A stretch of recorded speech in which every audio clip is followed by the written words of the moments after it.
Hey guys, Adam Rose, Vice President, Senior Loan Officer of Western Ohio Mortgage here in Sydney, Ohio. Today's another episode of the Mortgage Guy Podcast. Today, we're going to talk about a little bit about refinancing and where the market's at.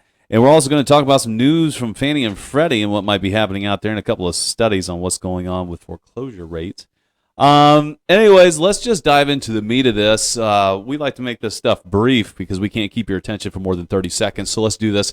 Refinancing. So last 10 days or so, we've seen a pretty significant drop in the rates, specifically hovering around government lending. And of course, Fannie and Freddie follow. Government lending is still a little bit stronger. Again, I don't like to quote rates, but government lending starts with a 5, maybe, if you're really good. I don't know. Something like that. And a little bit higher on Fannie and Freddie without doing any buy downs.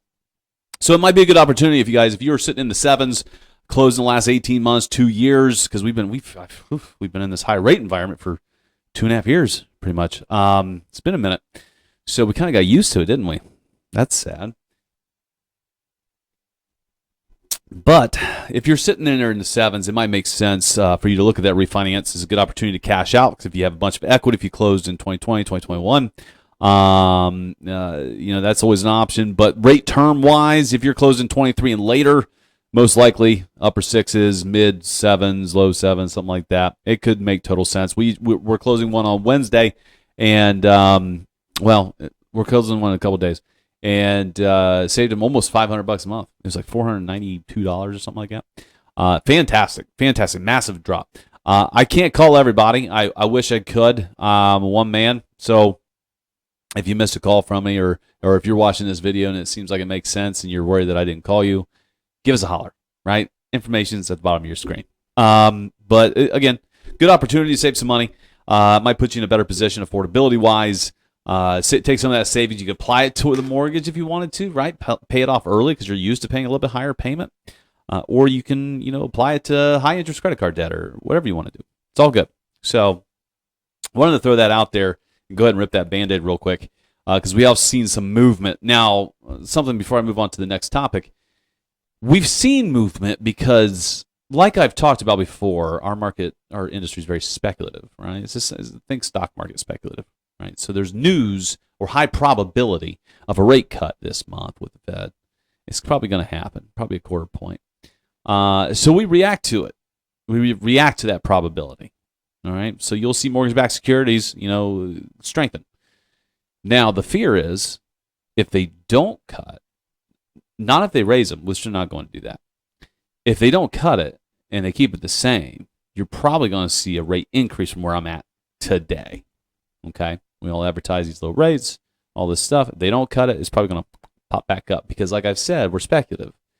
Within 2 or 3 weeks before anything changes, really, we react to the news. Okay? So what you're seeing today is assuming a rate cut. That's what we're assuming. So if it doesn't change, ladies and gentlemen, rates are going to move upwards probably. All right? Not a lot, just a little bit. Anywho, let's talk about Fannie and Freddie real fast. So Commerce Secretary Howard Lutnick suggested that the U.S. government may push forward with an IPO of mortgage giants Fannie and Freddie in 2025 still. We're in September. He's got 3 months to get that done, which that'd be crazy, right? Fantastic. He said the goal is to show taxpayers the true market value of the GSEs while keeping mortgage costs low under the Trump administration. Could be well this year still. And then there's some comments and some quotes here. I think it was from the president. I think a deal is going to be struck. I think we're going to take this company public. I think we're going to sell it. Could potentially be the largest IPO in history.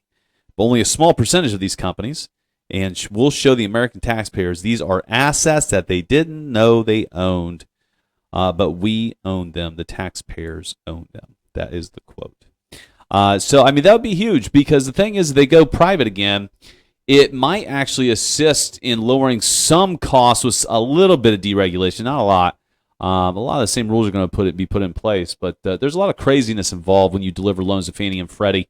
A lot of years later audits and buybacks for no reason. There's just a lot of weird stuff. Hopefully, maybe some of that will be alleviated a little bit. But with private monies, it's very possible that each conventional loan might be worth more, meaning our yield spread premium when sent to a servicer may go up. If that goes up, that means your rates are going to go down. We'll be able to decrease costs and expenses, right? So that could be helpful. That could. Again, I don't have a crystal ball, but in a nutshell, it's just like basic economics. You save costs, it's going to help the consumer, 100%. Let's hit foreclosures real fast, and then we'll let you all to the next 30-second video because I know you're bored. Foreclosures activity rises for the 6th straight month. You know what? I don't even want to get into the details of this, guys. If you are running into trouble and you run into some sort of economic issue, don't keep it to yourself. Okay. Call your agent to help you buy that house. Put a sign in the yard. Try to sell it. Now, granted, I'm sure there's situations where that may not be a feasible option. I'm not saying that everybody's going to be able to do that, but use that first. You get behind if you truly recognize I can't do this. This is not going to work. Get the sign in the yard and sell the damn thing. All right. This foreclosure mess should not be happening. Now, I wish rates were lower and affordability was better, but you decide to make that move to buy the house, right? If you run into trouble, try to sell it. Who knows? You might be able to make a few bucks on it, depending on the situation, right?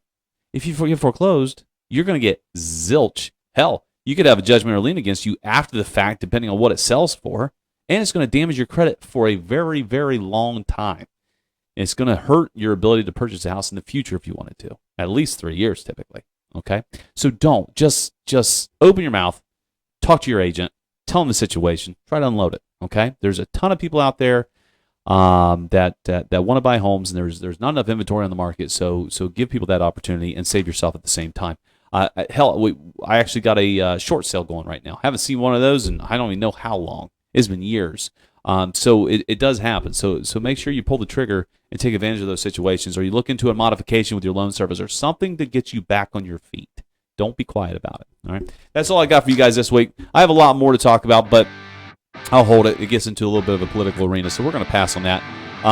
Remember, subscribe on YouTube, guys. Check us out on Apple Podcasts and Spotify. Catch you all next week.